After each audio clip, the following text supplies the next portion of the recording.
Dalam sambungan perbincangan kita pada kali ini berkenaan dengan buku The Boy Crisis yang ditulis oleh Dr. Warren Farrell, kita akan meninjau satu perbincangan berkaitan dengan cabaran untuk mendidik anak-anak lelaki di dalam sebuah keluarga yang mana bapanya adalah merupakan seorang bapa sepenuh masa di rumah ataupun bekerja sebagai freelancer sambilan, manakala breadwinner utama di dalam keluarga berkenaan adalah ibu mereka, iaitu isteri kepada suami ni tadi. Perkara ini dibincangkan oleh Dr. Warren Farrell dalam perspektif yang agak menarik untuk kita berikan perhatian dan kita boleh meneladaninya dalam banyak perkara. Ia diletakkan di bawah topik The Era of the Multi-Option Mom and the No-Option Dad. Kenapa ditajukkan macam tu ya? It's easy to see how Nick and Brittany's choice of traditional roles, mom, raise children, dad, raise money, decreased their passion and increased their disconnect, even as it gave them reason to stay together. Dalam situasi yang biasa, jika bapa yang bekerja sepenuh masa sebagai penanggung utama kepada keperluan keluarga dan ibu pula secara tradisionalnya berada di rumah menjaga anak-anak, ia adalah merupakan pilihan yang kita katakan paling biasa yang kita maklum, tetapi ia juga hadir dengan beberapa cabaran. Antaranya disebutkan di sini, dalam situasi seperti itu menghilangkan passion dan meningkatkan kerenggangan hubungan di antara suami dengan isteri ni tadi. Mungkin kerana suami sibuk bekerja, tak pedulikan sangat hal rumah tangga, dan isteri pula berada di rumah menguruskan hal ehwal, masak-masak, makan minum, kemas rumah, jaga hal-hal yang berkaitan dengan anak-anak ni, dan mungkin tidak dihargai. Jadi dikatakan di sini, Nick and Brittany stayed legally married but felt psychologically divorced in a minimum security prison marriage. Walaupun mereka kekal berumah tangga, tetapi secara psikologinya mereka itu seolah-olah telah berpisah. Ini macam orang yang dah bercerai, in a minimum security prison marriage, di dalam sebuah rumah tangga seperti sebuah penjara dengan minimum security. Saya menyentuh tentang topik ini di dalam buku Aku Terima Nikahnya lebih sedekat yang lalu.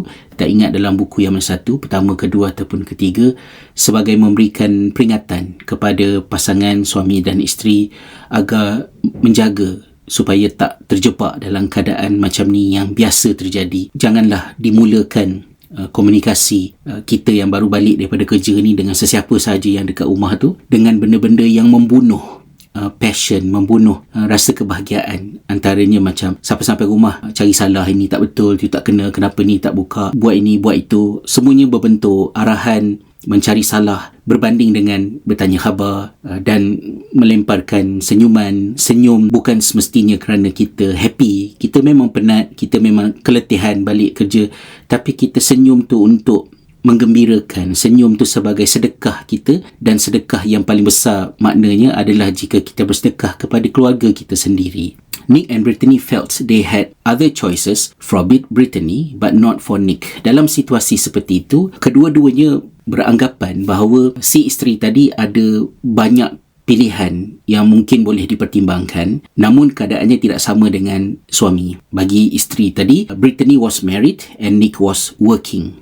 Brittany saw 3 options for a sense of purpose. Nick bekerja, suaminya bekerja sepenuh masa, isterinya yang berada di rumah sebagai suri rumah sepenuh masa. Jika situasi yang tidak sihat itu hendak diperbetulkan, isteri tadi ada 3 pilihan. Yang pertama ialah children full time, jaga anak sepenuh masa, ataupun work full time, bekerja sepenuh masa, ataupun some combination of both. Boleh menggabungkan di antara dua ni. Mungkin bekerja sambilan. So pilihan itu ada di hadapan mereka. Brittany was part of the era of the multi-option mom. Brittany dalam situasi ini hidup di zaman yang disebut sebagai multi-option mom, kaum ibu yang ada pilihan yang pelbagai. However, neither Brittany nor Nick saw the potential of a multi-purpose dad. Akan tetapi, untuk Nick sebagai suami dan juga sebagai bapa ni, dia tidak ada pilihan-pilihan berkenaan. Nick saw 3 slightly different options for a sense of purpose. Dia ada 3 pilihan untuk adanya hidup itu berasaskan kepada satu tujuan yang memberikan makna, iaitu work full time dan work full time. Kan 3 yang sama. Nick and Brittany could have reserved roles, but Nick had significant earning potential. Nick dan Brittany itu boleh bertukar posisi mereka. Maknanya suami mengambil tanggungjawab untuk menguruskan makan minum kat rumah, jaga anak semua, dan isteri bekerja sepenuh masa. But Nick had significant earning potential. Stay-at-home dads are more likely to be dads by default, dads who have lost their jobs. Akan tetapi, jika perubahan itu hendak dilakukan, situasinya adalah situasi yang akan memposisikan Nick itu sebagai bapa sepenuh masa disebabkan oleh, contohnya, dads who have lost their job, bapa yang kehilangan pekerjaan, or dads whose wives earn considerably more than they do, ataupun ayah itu berada dalam situasi di mana mak, yakni isterinya, mempunyai gaji yang jauh lebih besar daripada lelaki ni tadi. And although the children usually do extremely well with dad as the primary parent, if the mom does not see the light at the end of the tunnel of his unemployment, she often loses respect for him. Isu yang Warren Farrell timbulkan di sini ialah walaupun statistik dan kajian-kajian setakat ini menunjukkan bila mana bapa memainkan peranan secara signifikan untuk membentuk kehidupan anak-anak tadi, membimbing mereka, memberikan nasihat dengan menjadi bapa yang berada sepenuh masa atau hampir sepenuh masa di rumah, anak-anak itu akan perform dengan lebih baik. Tetapi dia punya kesan sampingan dia ialah if the mom does not see the light at the end of the tunnel of his unemployment, jika isteri yang bekerja sepenuh masa ini tadi tidak dapat melihat adanya kebarangkalian untuk situasi di mana ayah yang kehilangan pekerjaan tadi ke ataupun kerja sedia ada tu tak menjana pendapatan yang secukupnya, tak mungkin akan ada perubahan, she often loses respect for him. Itu akan membawa kepada isteri tadi dan juga ibu tadi hilang rasa hormat kepada suaminya. This makes him even less appealing to her, which increases his insecurity, and the marriage becomes vulnerable to divorce. Dalam keadaan yang seperti ini, ia membawa kepada he feels that loss of respect both from her and from within himself. Suami tadi akan bukan sahaja kehilangan hormat daripada isteri kepada dirinya, bahkan dia juga hilang rasa hormat kepada dirinya sendiri bila berada dalam posisi tersebut. Dan ini meningkatkan rasa insecurity dalam diri suami tadi, dan perkahwinan mereka semakin terdedah kepada risiko keruntuhan perceraian. That said, dad can exercise the full-time dad option to the benefit of everyone. Dalam kebimbangan-kebimbangan kita tentang perkara yang Warren Farrell timbulkan tadi, ayah boleh mengambil pilihan untuk menjadi ayah sepenuh masa untuk manfaat keseluruhan keluarga without endangering the marriage if these 5 conditions are met. Ia boleh menjadi pilihan dengan syarat 5 perkara ini dapat dipenuhi. Iaitulah yang pertamanya, the dad is internally secure. Suami tadi, si ayah ni tadi, di dalam dirinya itu dia melihat bahawa pilihannya itu adalah pilihan yang bermaruah kerana sebab yang justified, dan sebab yang justified ini ada banyak aspek yang boleh dipertimbangkan. Dalam setiap keluarga tu ada situasi-situasinya. Misalnya, jika kerjaya isteri itu menyebabkan dia menjana pendapatan yang cukup untuk seluruh keluarga, kemudian jika suami bekerja, anak-anak itu perlu katakanlah diletakkan di pusat asuhan yang menelan kos yang tinggi, melebihi ataupun pada kadar lebih kurang macam gaji yang diperolehi oleh suami yang bekerja tadi, maka mereka berpendapat bahawa daripada macam tu, kerja penat-penat, dapat duit, just bayar sahaja pada taman asuhan, lebih baik ayah ni berada di rumah, jaga sendiri anak-anak, makan minumnya terjaga. Jadi perbincangan di antara mereka berdua itu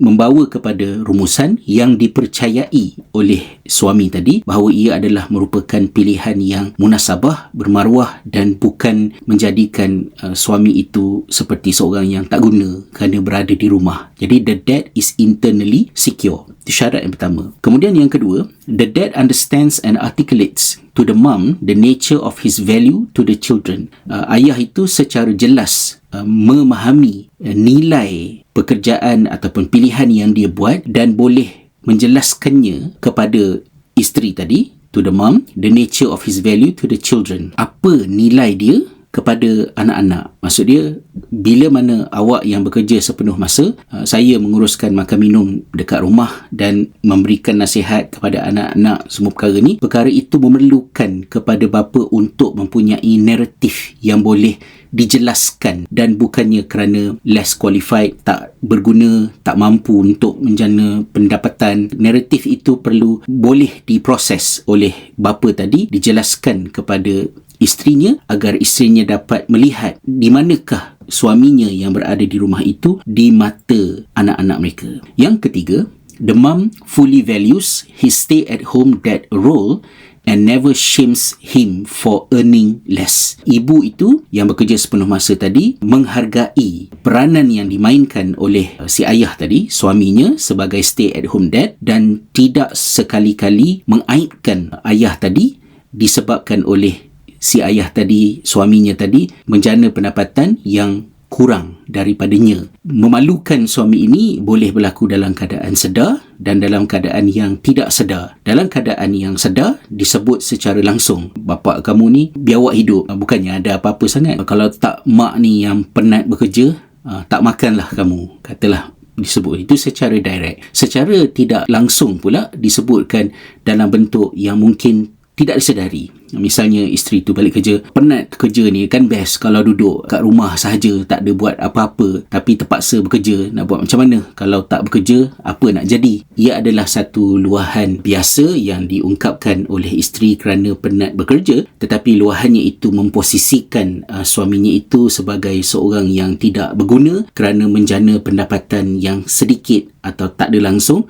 yang tidak cukup untuk keluarganya, meninggalkan rumusan awal yang menjadi asas mengapa dinamik itu bertukar di awalnya tadi. Kemudian yang keempat, the mom finds enormous purpose in her career and also carves out time for the children. Ibu tadi pula, apabila dia bekerja dan menjana pendapatan yang lebih besar, cukup untuk keperluan keluarga ni tadi, ibu itu mempunyai pandangan yang betul tentang nilai pekerjaan dia, bahawa pekerjaan yang dia lakukan itu bukan semata-mata nak dapatkan duit, tetapi kerjanya itu ada nilai-nilai yang menjadikan dia bangga dengan kerja yang dia buat. Misalnya pekerjaan itu menolong orang, pekerjaannya itu sesuatu yang diperlukan kerana kepakaran yang ada pada dia, dan perkara-perkara tersebut membolehkan dia untuk melihat apa yang dia lakukan sebagai sesuatu yang bukan hanya soal nak dapat duit, tetapi juga pada masa yang sama kerana ada sumbangan signifikan yang diberikan kepada masyarakat untuk dia banggakan, dan dia bina naratif yang boleh diberikan kepada anak-anak apabila isu ini ditimbulkan. Pada masa yang sama juga perlu mencari masa untuk bersama dengan anak-anak ketika cuti, ketika tidak bekerja, sesuatu yang lazimnya kita ingatkan kepada suami ketika suami bekerja dalam dinamik keluarga tradisional yang kita sebutkan tadi. Manakala yang kelima pula, the mom does not feel resentful of the children's deeper connection to the dad. Apabila ibu yang bekerja sepenuh masa dan ayah meluangkan banyak masa dengan anak-anak, naturally anak-anak akan berkemungkinan mempunyai hubungan yang lebih mesra dengan ayah ni tadi, dan ini tidak harus menjadi punca kecemburuan, krisis di antara suami dengan isteri yang berasa rendah diri, marah apabila melihat anak lebih rapat dengan suaminya berbanding dengan dia, terlupa kepada dinamik yang bertukar tadi. Dan jika situasi seperti itu berlaku, ia harus diselesaikan dalam bentuk yang sihat melalui yang disebutkan sebentar tadilah. Maknanya, okey, kita ambil cuti, dan ketika bercuti itu kita bersama-sama keluar, spend masa yang berkualiti, mencari jalan untuk kemesraan dan hubungan akrab di antara anak-anak dengan ibu tadi dapat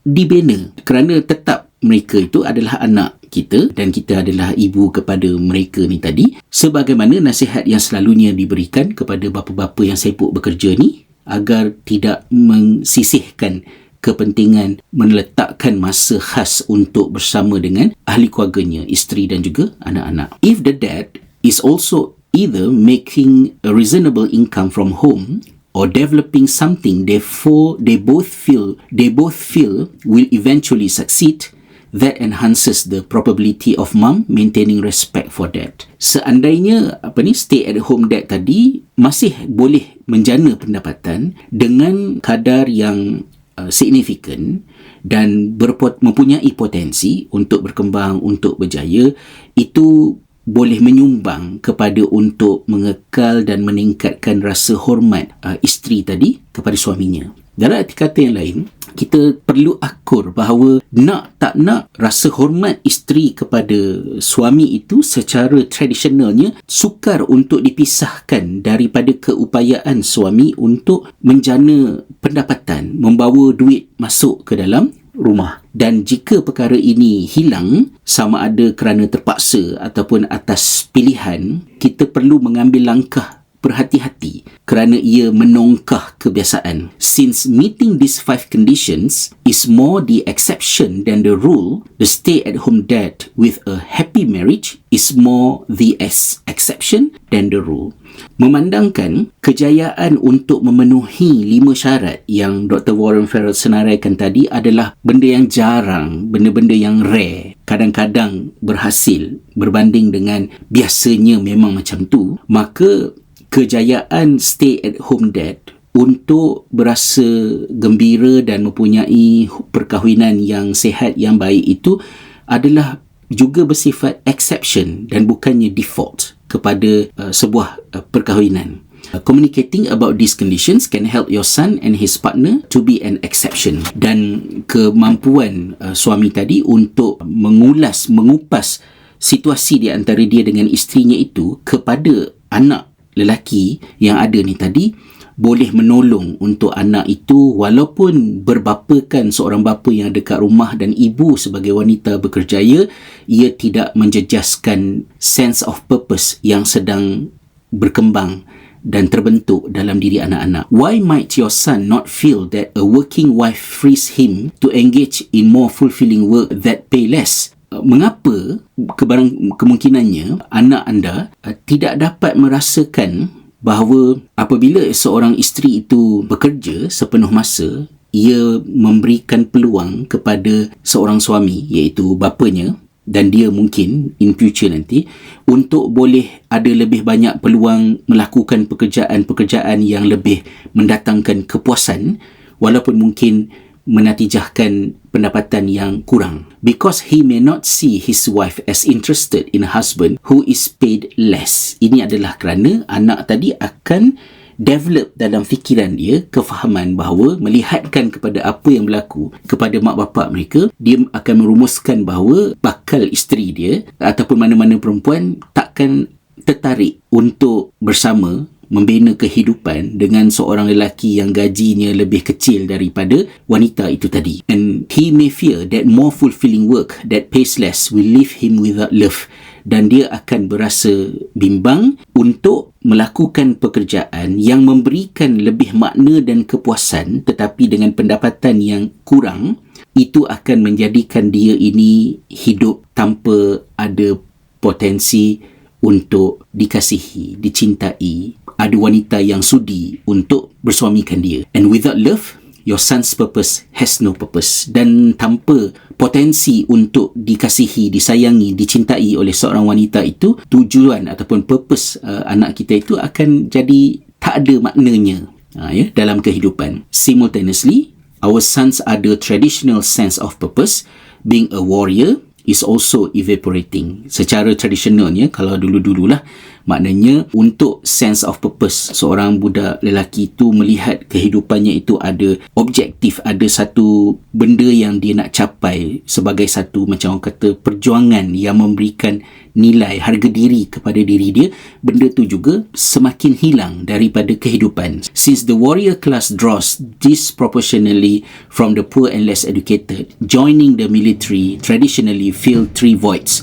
an economic security void, an education void, and a purpose void. Secara tradisionalnya, dulu-dulu, yang akan menyertai tentera ini adalah terdiri daripada mereka yang datang daripada lapisan masyarakat yang kurang dari segi ekonominya, kurang dari segi pendidikannya, dan juga dari segi benda yang boleh mereka nak sumbangkan dalam kehidupan. Dan kurang ini tadi ditampung dengan mereka itu diangkat menjadi wira negara kerana mereka mempertahankan negara dengan menjadi tentera, memposisikan diri mereka di tempat yang bukan calon-calon orang untuk berada di situ. Tapi hari ini keadaannya dah berubah. So the good news is that fewer of our sons are dying. Semakin sikit daripada kalangan anak-anak kita yang akan mati di medan perang seperti itu dalam suasana yang ada pada hari ini. The bad news is that if your son experiences these voids, he may see no way of filling them. Berita yang tak eloknya ialah perang dah tak ada. Contohnya macam ni lah, orang kata orang mana lagi senang, jadi lelaki ke jadi orang perempuan?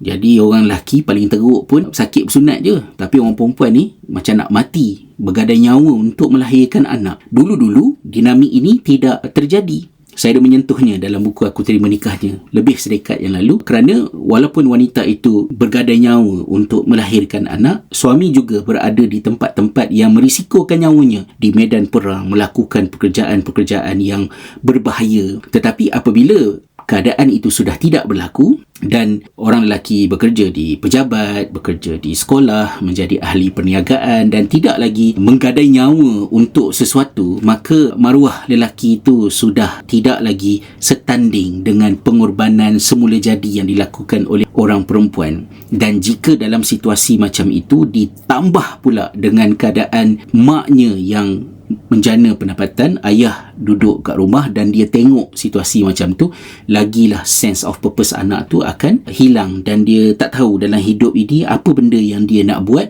untuk menjadi, orang kata, tujuan hidup dia. So if your son is feeling a purpose void but unable to articulate what he is feeling, and simultaneously hearing in school and on the news that he has all the power and privilege and is the reason women were held back, he may withdraw into the video games and video porn that can distract him from his frustration and alienation. Kebimbangan besarnya ialah jika perasaan terhadap krisis yang saya sebutkan tadi, yang Dr. Warren Farrer sebutkan tadi, itu adalah sesuatu yang anak-anak lelaki ni rasa, tapi dia tak boleh nak put in words, dia tak boleh nak ungkapkan benda tu. Terutamanya apabila ibu tadi menghina bapanya, memandang rendah kepada bapanya kerana tidak menjana pendapatan yang cukup, membuat kelakar terhadap kedudukan ayahnya ini tadi.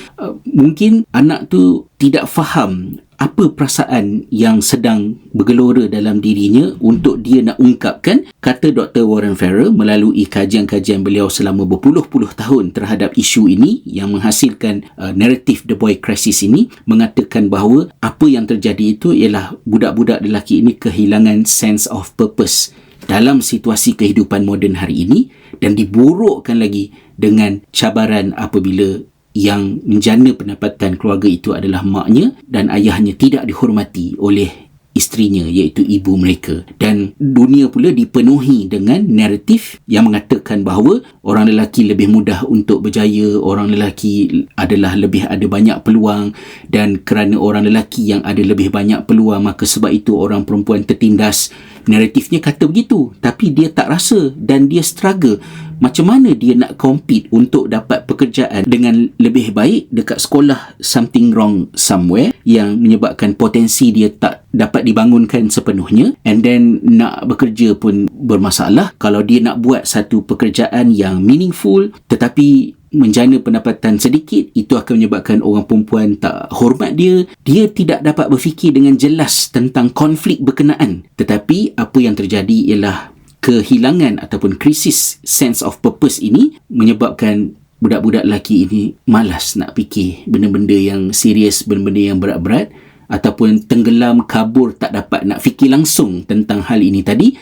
Lantas mereka menghabiskan masa untuk membunuh perjalanan waktu yang mengelirukan itu dengan main game, layan porn dan sebagainya, untuk distract dia daripada frustration dan alienation. As he sees single moms by choice and single moms by divorce, bila mana dia melihat sama ada dalam keluarga dia ataupun dalam masyarakat, single mom yang memilih untuk jadi single mom ataupun wanita yang menjadi single mom kerana perceraian, he may intuitively sense he is living in an era of the multi-option woman and the no-option man, but never be able to articulate it. Kita boleh bersetuju dan boleh tidak bersetuju, adakah masyarakat kita pun ada situasi yang seperti ini, tapi bila kita membaca wacana Dr. Warren Farrell ini, berbaloi untuk kita berhati-hati dan peka terhadap dinamik yang berlaku dalam bukan hanya masyarakat kita, tapi dalam rumah tangga kita sendiri. Situasi seperti ini,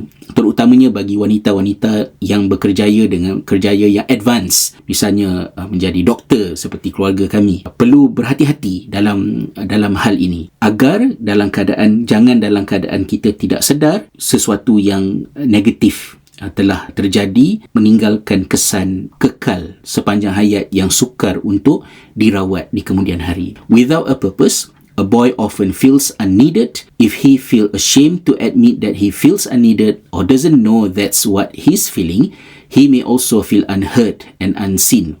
These feelings were common among the working class males who supported Trump in the United States and Brexit in the United Kingdom. The fact that polls predicted neither victory gives us a sense of exactly how unseen these men are, as well as how afraid they are to speak their feelings.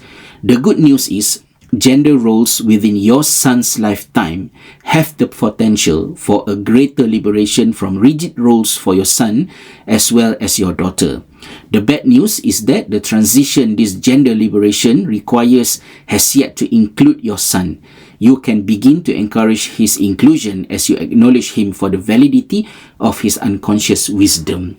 Kata Dr. Warren Farrell daripada kajian dia, inilah di antara perkara yang berada di belakang psikologi lelaki-lelaki yang memberikan sokongan kepada agenda yang dibawa oleh Trump di United States dan juga Brexit di United Kingdom, dan dia ada kaitan dengan gelombang pada masa ini yang memperkasakan wanita. Agenda memperkasakan wanita itu dalam keadaan sengaja atau tidak sengaja meninggalkan orang-orang lelaki, khususnya remaja-remaja ini, generasi anak-anak kita ini, untuk mereka itu menjadi semakin invisible dan kehilangan sense of purpose. Sedangkan hal ini boleh dielakkan daripada terjadi terus ke arah sedemikian rupa jika gender roles, peranan di antara lelaki dan perempuan itu boleh didinamikkan. Cuma kata Dr. Warren Farrell, peringatannya ialah dinamik yang dipersetujui bahawa lelaki tak semestinya buat kerja tradisional dia, perempuan tak semestinya buat kerja tradisional dia tu, naratifnya banyak kepada untuk memperkasakan wanita. Tetapi jika wanita menjadi perkasa, berjaya, lebih advance dalam perniagaan, dalam pekerjaan, anak-anak lelaki ini tidak mempunyai naratif alternatif untuk membetulkan proses berfikir dia, dan akan menyebabkan keadaan itu memburuk dari satu generasi ke satu generasi. You can begin to encourage his inclusion as you acknowledge him for the validity of his unconscious wisdom. Jadi bapa-bapa ni yang sedar akan hal ini, terutamanya bagi stay at home dad ataupun ayah yang bekerja sebagai freelance, yang banyak spend masa dengan anak-anak, untuk tap perkara ini, bincangkan ia dengan anak-anak. Jangan biarkan peranan yang dimainkan oleh isteri sebagai breadwinner utama keluarga itu menjadi sebab untuk suami dan juga ayah itu dipandang hina di dalam dinamik keluarga tersebut. Dan saya fikir di sinilah besarnya nilai yang ada di dalam ungkapan Sayyidatina Khadijah semasa beliau adalah isteri kepada Nabi Muhammad SAW. Kita tahu Rasulullah SAW ketika berkahwin dengan Sayyidatina Khadijah, baginda tidak ada isteri lain, dan semasa berkahwin dengan Sayyidatina Khadijah, baginda bukan tidak berpendapatan. Baginda mempunyai sumber-sumber pendapatan yang boleh dibincangkan dalam sesi yang lain. daripada harta warisan keluarganya. Baginda juga ada bekerja sebagai trader untuk membeli dan kemudian menjual apa yang dibeli itu, dan benda itu berterusan hingga sampai ke peringkat selepas baginda menjadi seorang rasul sekalipun. Tapi ketika baginda beristerikan Sayyidatina Khadijah itu adalah wanita yang lebih berharta, yang lebih berkerjaya, yang lebih tinggi kedudukannya dalam konteks ini, yang membolehkan Rasulullah SAW itu untuk menjadi kecil dalam perkahwinan mereka. Tetapi peranan yang dimainkan oleh Khadijah ialah apabila Rasulullah SAW menerima wahyu yang pertama, dalam keadaan baginda ketakutan, balik ke rumah dan meminta agar Khadijah menyelimutkannya. Khadijah menenangkan suaminya Nabi Muhammad SAW itu dengan mengatakan bahawa tidak mungkin Allah akan membiarkan benda tak elok jadi kepada kamu, kerana kamu adalah orang yang menghubungkan silaturahim, menolong orang yang dalam kesusahan, dan banyak lagi ungkapan yang disenaraikan oleh Sayyidatina Khadijah pada menceritakan tentang nilai suaminya itu dari pandangannya sebagai seorang isteri. Itu adalah sesuatu yang walaupun kita tak naklah exaggerate sangat, tetapi basically